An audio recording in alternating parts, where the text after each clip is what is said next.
십자가상의 7말씀 중에 7번째 말씀, 마지막 말씀을 오늘 마무리하고 내일부터는 또 다른 주제로 돌아가겠습니다. 자, 누가복음 23장 44절입니다. 누가복음 23장 44절로 49절까지. 자, 7째 말씀의 7번째가 뭐였죠? 아버지, 내 영혼을 아버지 손에 부탁하나이다. 네, 내 영혼을 부탁하나이다. 근데 아버지를 2번 불렀어요. 자, 아버지, 내 영혼을 아버지 손에 부탁하나이다. 이렇게 하시고 숨지신 겁니다. 큰 소리로 불러 이르시되. 자, 이게 7번의 말씀 중에 마지막 말씀인데, 자, 여기서 지금 그 말씀을 하시기 전에 45절에 보면요, 성소의 휘장이 한가운데가 찢어지더라 됐어요. 휘장이 찢어졌어요? 휘장이? 휘장이라는 게 커튼이죠, 커튼. 이게 무슨 의미죠? 그렇죠. 지성소를 오픈한 거죠. 구약에서 지성소는 누구만 들어갑니까? 대제사장이 1년에 몇 번 들어가요? 1년에 딱 한 번 들어가요. 1년에 딱 한 번 들어가는. 그것도 제사장들 중에 우두머리가 대제사장이야. 그 사람만 들어가요. 그 사람만 1년에 딱 한 번 들어가는 거예요. 지성소와 성소를 나누는 게 커튼, 휘장. 커튼 뒤로는 아무도 못 들어가요. 들어가도 하이 프리스트만 들어가고 1년에 딱 한 번만 들어가요. 그거를 여기 뭐라고 표현되어 있냐면은 휘장이 한가운데가 찢어지더라. 휘장 한가운데가 찢어져서 완전히 휘장이 아까 얘기한 대로 열렸다는 거죠. 지성소와 성소를 막아 놓았던 휘장, 커튼이 찢어지면서 열려버린 겁니다. 그래서 지성소가 열렸다. 이게 놀라운 일이에요. 완전 개방이에요. 완전 개방. 지성소가 완전히 개방됐어요. 이제 누가 들어갑니까? 이제 누가 들어가는 거예요? 자, 해봅시다. 누구나 들어간다. 자, 해볼까? 누구나 들어간다. 그 다음에 어떻게 들어가냐? 믿음으로 들어가는 거예요. 믿음으로 들어가고, 그 다음에 믿는 자면은 누구나 들어가는데, 짐승피가 아니고 누구의 피? 그렇죠. 예수님의 피를 들고 가는 겁니다. 그러면 예수님의 피를 들고 가면 우리가 예수님의 피가 어디 무슨 병에 모여 있나요? 피가? 아니죠. 그 믿음으로 예수님의 피를 들고 간다는 거예요. 그러니까 피에 대한 믿음이에요. 피에 대한 믿음으로 갈 때 우리는 피를 가지고 가는 겁니다. 아시겠죠? 자, 다시 해봅시다. 피에 대한 믿음으로. 피에 대한 믿음으로 들어가는 거예요. 그러면은 예수 그리스도의 피에 대한 믿음으로 들어간다는 것은 그 믿음이 피를 갖고 들어간다고 하나님은 인정하는 겁니다. 물리적인 피가 있는 것이 아니라 그리스도의 피에 대한 그 믿음이, 그 믿음을 갖고 주님 앞에 나아갈 때 그 믿음이 피를 안고 들어온다고 하나님이 인정하시는 거예요. 믿음의 그릇으로 그리스도의 피를 담아 가는 것이다, 이 말이에요. 그렇죠? 그러니까 이제 우리는 하나님께 나아가는 방법이 옛날에는 짐승 잡아가지고 짐승 피 가지고 진짜 피를 들고 가가지고 뿌리잖아요. 이제는 그게 아니에요. 이제는 믿음의 그릇에 그리스도의 보혈을 담아서 우리가 가는 겁니다. 그리스도의 피에 대한 믿음으로 가는 게 하나님은 피를 가지고 오는 것과 동일하게 여기신다는 것이죠. 완전히 열렸으니 그럼 언제 들어갑니까? 1년에 한 번 들어갑니까? 언제 들어가요? 날마다. 해보세요. 날마다 시시때때로. anytime이에요. 그죠? anytime. daily, even hourly, 시시때때로 들어간다. 원하면 언제든지. 맞죠? 네. 들어가면 된다는 걸 아는데도 이 마음이 우리가 이제 보통 부담스럽고 그렇죠? 또 마음이 통하지가 않는 때가 있어. 그게 바로 뭐냐? 그게 아직 우리 안에 죄성이 있다는 거예요. 자, 죄에 대해서 정리해 볼게요. 아까 잘 들으셨는데요. 자, 커미션. 커미션은 어떤 일을 해서 죄가 되는 겁니다. 살인을 한다거나 거짓말을 한다거나 미워한다거나 해가지고 죄가 되는 게 있고, 근데 커미션으로 짓는 죄는 제가 얘기 드렸죠. 10%밖에 안 돼요. 이걸 우리가 알아야 돼요. 그다음에 오미션. 오미션으로 짓는 죄가 훨씬 많아요. 오미션이 90%야. 자, 왜 그럴까요? 내 옆에 있는 친구를 미워하진 않아. 미워하지 않는데 내 몸처럼 사랑하지 않아요. 그게 더 무서운 죄라니까? 우리 한주사님 아니라 저도 똑같아요. 그러니까 사람 만나면은 그냥, 악수하고, 오케이. 좋아. 너하고 나하고 in good terms. 좋은 관계로 지내는 거야.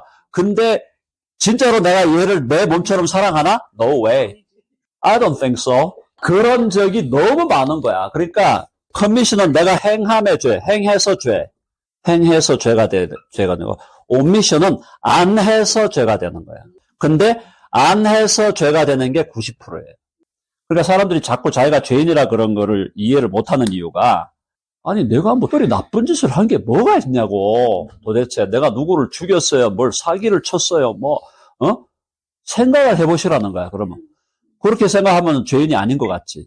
근데 하나님이 하라고 한 거를 안 했기 때문에 죄인인 거예요. 하나님의 법칙은 뭐야? 사람을 사랑할 때 너 몸처럼 사랑해야 돼. 너의 몸처럼 다른 사람을 사랑하는데 그렇게 하나? 우리가 가장 아낀다고 하는 우리의 남편과 아내와 자식도 그렇게 사랑 안 해요. 나를 사랑하는 만큼만 하면 되는데 나를 사랑하는 만큼도 사랑 안 한다니까. 우리가 죄인이라는 것이 어떻게 드러나냐면은 우리 자신조차도 제대로 사랑하지 않는다는 거예요. 자기도 어뷰즈를 한다니까. 자기를 어뷰즈 한다고요. 저도 옛날에 암이 한번 걸렸잖아. 암에 왜 걸린 거냐. 물론 이게 암 걸렸다고 다 내가 잘못해서 걸렸다 이런 의미는 아니고 저는 이제 위암이 걸린 이유를 제가 그때 딱 걸려갖고 뒤를 돌아보니까 내가 위를 어뷰즈 했구나. 그게 딱 제 안에서 깨달음이 오더라고요. 지성소가 정리됐고요. 그 다음에 46절에 큰 소리로 불러 이르시되 아버지 했단 말이야. 여기서 지금. 자, 여기서 아버지라 그랬는데 여러분 요게요. 자, 이게 너무너무 중요한 겁니다. 자, 아버지라 그랬는데 7번의 말씀 중에서 첫 번째가 뭐였죠?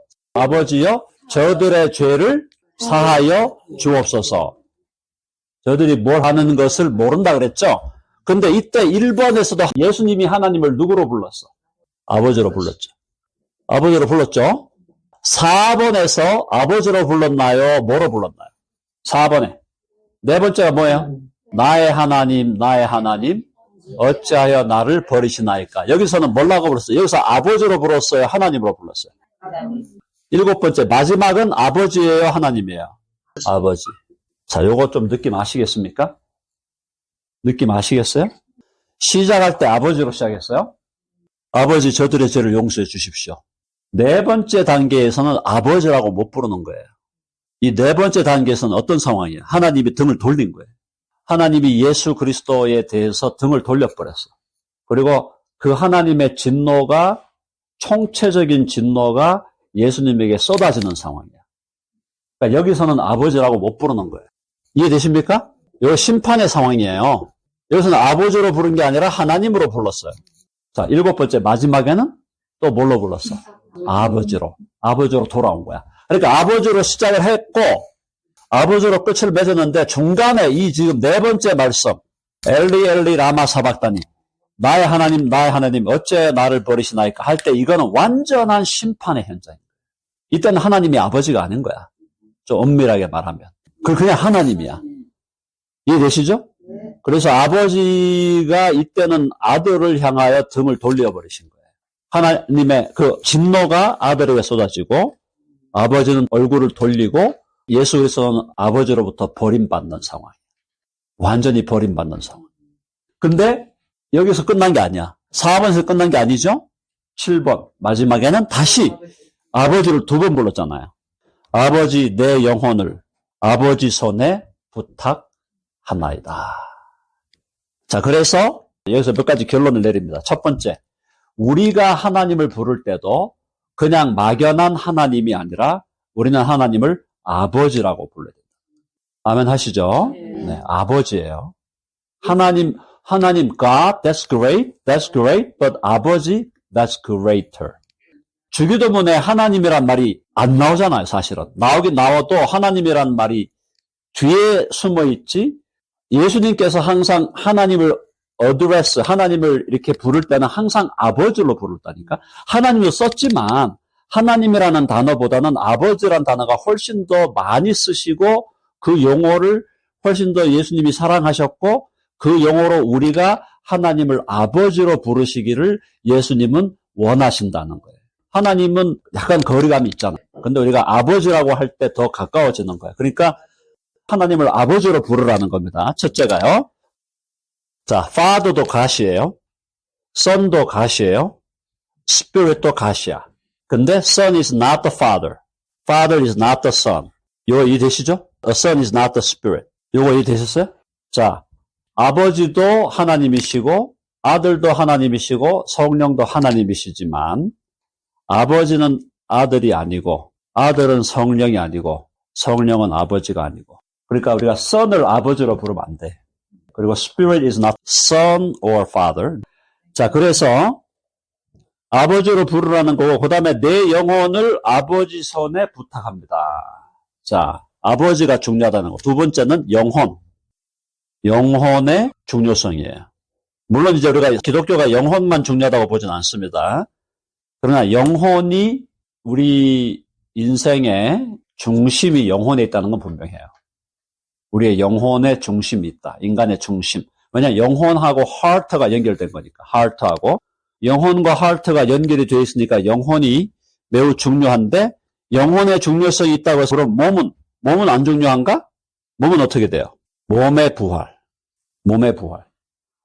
자, 성경이 말하는 기독교는 몸을 정죄하지 않습니다. 아시죠? 몸을 정죄하지 않아. 몸은 귀한 거예요. 몸은 귀하고 아름다운 겁니다. 우리 몸이 뭐라고요? 하나님의 성전이라 해서 하나님의 템플, 성전.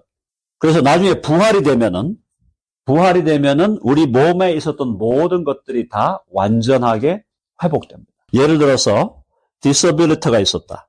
장애가 있었다. 어떻게 될까요? 완전하게 돌아옵니다. 휠체어를 탄다. 평생 휠체어를 타야 된다. 부활하면 휠체어가 필요할까요? 천국에는 휠체어에 자리가 없다. 아시겠죠? 클러치도 없어. 클러치도 자리가 없어. 이거 이렇게 클러치도 자리가 없는 거예요. disability는 부활할 때는 사라지는 거예요. 완전한 몸으로 완벽한 몸으로 perfectly glorified 된 몸으로 우리는 살아가야 돼요. 그러니까 몸을 glorify 하시는 것이 기독교지 몸을 갖다가 학대하는 게 아니에요. 몸을 학대한다든가 몸을 갖다가 막 abuse 한다든가 이게 misuse, abuse 하는 게 아니다. 우리는.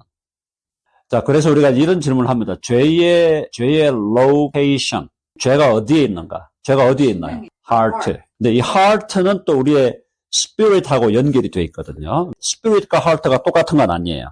근데 heart는 spirit하고 매우 직접적으로 연결이 되어 있어요. 죄는 heart에 있다고 성경이 말하죠. 자, 그거 하나 찾아봅시다. 자, 예레미야 17장 구약의 9절입니다. 9절. 10절까지요. 네. 예레미야 17장 9절에 만물보다 거짓되고 심히 부패한 것이 마음이라. 이 세상 모든 만물 중에서 가장 거짓된 거, 그리고 가장 부패하다는 것은 가장 더러운 거, 불결한 거, 부패한 거, 가장 썩은 거, 이 말이죠. 그러니까 가장 거짓되고 가장 썩은 것이 인간의 마음이에요. 근데 이 마음은 물론 예수님 믿기 전의 마음이에요. 믿기 전의 마음인데 예수님을 믿고 나면 우리의 이 더러웠던 마음을 주님이 깨끗하게 씻어서 새 마음이 되게 하신다 그랬죠? 새 마음이 되게 하시지만 그렇다고 해서 우리 안에 있었던 죄가 완전히 사라진 건 아니에요. 그게 역설이죠. 패러닥스. 하나님이 우리의 마음을 예수님 믿을 때 우리의 마음을 새롭게 하셔서 우리의 마음은 new heart를 주셨는데 new heart를 갖고 살아가지만 죄의 presence가 사라진 게 아니에요. 이해되시죠? 죄의 presence, 죄가 우리 안에 있는 그 존재는 그대로 죄가 있기 때문에 이놈이 계속 작동을 하는 거예요.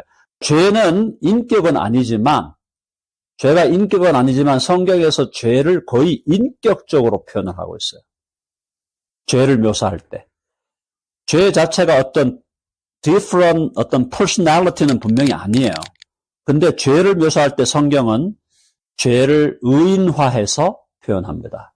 죄가 우리를 사로잡으려고 한다 그러고, 죄가 우리를 다스린다 그러고, 그런 표현은 굉장히 의인화된 표현이에요. 그 다음에 내 영혼을 아버지 손에 부탁하나이다. 부탁한다 그랬죠? 여기서 부탁한다. 자, 부탁합니다. 우리 한국말로 부탁합니다. 손잡고 부탁하는 거죠, 이거. 그죠? 제발 좀 부탁합니다. 부탁할 때가 많아요, 우리가. 그죠? 부탁할 때가 많은데, 이 부탁한다는 말을 다른 말로 하면은 비슷한 말인데요. 의탁한다, 의탁. 의탁한다. 내 영혼을 아버지 손에 의탁하나이다. 부탁하나이다. 순수한 한국말로는 맡긴다. 맡긴다. 부탁합니다. 의탁합니다. 맡깁니다. 이게 뭐예요? 이게 믿음의 정의예요. 믿음이라는 게 뭐냐? 믿음은 맡기는 거예요. 의지하는 거예요. 의탁하는 거예요. 부탁하는 거예요. 강도가 부탁했어요. 예수님, 당신의 나라에 임하실 때 나를 기억하소서. 부탁한 거야. 의탁한 거예요. 맡긴 거예요. 또 우리가 예수님을 영접한다는 것은 예수님을 우리 마음에 영접해 드리면서도 그분에게 나를 맡기는 것입니다. 나를 맡깁니다. 다 주님께 맡기는 거예요. 나를 맡기고 나를 의탁합니다. 부탁합니다. 주여 부탁합니다. 우리가 세상 살면서 다른 사람들한테도 부탁할 때가 있잖아요. 이렇게 저런 거, 이런 거, 저런 거 부탁할 때가 있단 말이에요. 그게 다 하나의 믿음의 에피소드인 거예요. 아, 내가 누군가에게 지금 부탁하고 의탁을 할 때, 아, 이것이 예수님께 대한 또 하나의 어떤 영적인 부탁과 의탁을 우리에게 보여주는 거예요. 그래서 내 영혼을 아버지 손에 부탁하나이다. 맡기시고 숨을 거두신 겁니다. 맞죠? 맡기시고 이 말씀을 하신 후에 숨지시니라. 이렇게 해서 이 마지막 주님의 이 7째 말씀을 통해서 여러 가지 교훈들이 있었습니다. 이 7가지의 이 7째 말씀을 통해서 우리가 이런 여러 가지 교훈을 얻었는데 이 교훈을 가지고 우리가 또 하루하루를 힘있게 살아가야 하겠습니다. 자, 일단 오늘 강의는 여기서 마치고요.